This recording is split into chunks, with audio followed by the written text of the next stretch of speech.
Hi friends, இன்றைக்கி பார்த்தீங்கன்னா நம்ம 20 கிலோ கேசரி செய்ய போகிறோம். 10 கிலோ பிரித்து செய்கிறோம். இப்போ 10 கிலோவுக்கு அளவு பார்த்துக்குங்க. 5 லிட்ரு கோல்டு வினர் ஆயில் சேர்த்துக்கிறோம். 10 கிலோ கேசரி செய்ய போகிறோம். 10 கிலோ ரவா போட்டு செய்ய போகிறோம். 10 கிலோவுக்கு 5 லிட்ரு கோல்டு வினர் ஆயில். இப்போ வந்து ரவாவை சேர்த்துக்கலாம். அடுப்பு வந்து மீடியம் ஃப்ளேமில் வச்சுக்கோங்க. வச்சுட்டு கைவிடாமல் வறுக்கணும். இந்த எண்ணெயிலேயே வறுக்கணும். இந்த ரவா எவ்வளோக்கு எவ்வளோ வறுபடுதோ அவ்வளவு கையில் ஒட்டாமல் பிசுப்பு தன்மை இல்லாமல் நல்லா முத்தாக இருக்கும். ரவா கேசரி சாப்பிட்றப்ப சூப்பராக இருக்கும். அதுக்காக தான் நம்ம இந்த மாதிரி வறுக்கிறோம். இப்போ பார்த்திங்கன்னா நல்லா மீடியம் ஃப்ளேமில் வச்சுக்கணும். உங்களுக்கு கொஞ்சம் அதிகமாக இருக்க மாதிரினா லோ ஃப்ளேமில் கூட வச்சுக்கலாம். வச்சு வறுத்துட்டு கலர் பொடி போட்டுக்கலாம். ஸ்வீட்னாலே கலராக இருந்தால் தான், கேசரினா ஒரு ஆரஞ்சு கலராக இருந்தால் தான் நம்ம சாப்பிட நல்லா இன்ட்ரெஸ்ட்டாகவும் இருக்கும், பார்க்க கண்ணுக்கும் கொஞ்சம் நல்லாயிருக்கும். வேணும்னா போட்டுக்கோங்க, வேண்டாம்னா விட்டுடலாம்.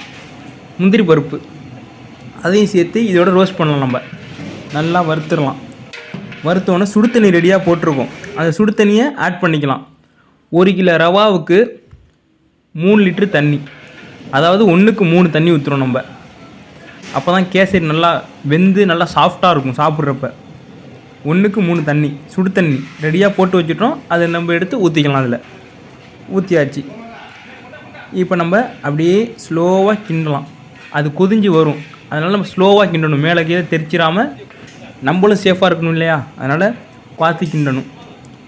கிண்ணதுக்கப்புறம் லைட்டாக உப்பு, சால்ட்டு உப்பு, கொஞ்சம் சுகரை கொஞ்சம் என்ஹான்ஸ் பண்ணி கொஞ்சம் தூக்கி கொடுக்கும் சுவையை. ஏதாச்சும் ஒரு ஸ்வீட் செஞ்சுன்னா லைட்டாக உப்பு போட்டு பாருங்கள், கொஞ்சம் சுவையை தூக்கி கொடுக்கும். கொஞ்சம் இனிப்பு தன்மையும் கொஞ்சம் கூடுதலாக இருக்க மாதிரி இருக்கும். அதுக்காக தான் சால்ட் உப்பு சேர்க்குறோம். நல்லா ரவாவை வெந்து வருது. அந்த வெந்து இந்த சுருண்டு வரணும், சட்டியில் ஒட்டாமல் வரும்னு சொல்லுவோம். பார்த்தீங்களா வெந்து வருது. அந்த மாதிரி பக்குவத்தில் ஜீனியை சேர்த்துக்கலாம்.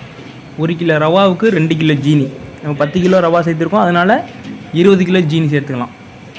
வாளியில் அளந்து போட்டுடலாம். ஒரு வாளி வந்து 5 கிலோவுக்கு சமம். அதனால நம்ம 4 வாளி போட்டுடலாம். இப்போ போட்டுக்கிட்டு இருக்காங்க.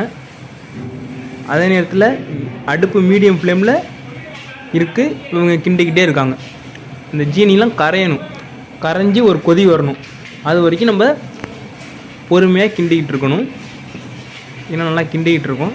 இப்போ ஏலக்காய் பொடி அதையும் இதோட மிக்ஸ் பண்ணி சேர்த்து கிண்டிடலாம். ஏலக்காய் பொடி போடணும். நல்லா ஃப்ளேவர் நல்லா சூப்பராக இருக்கும்.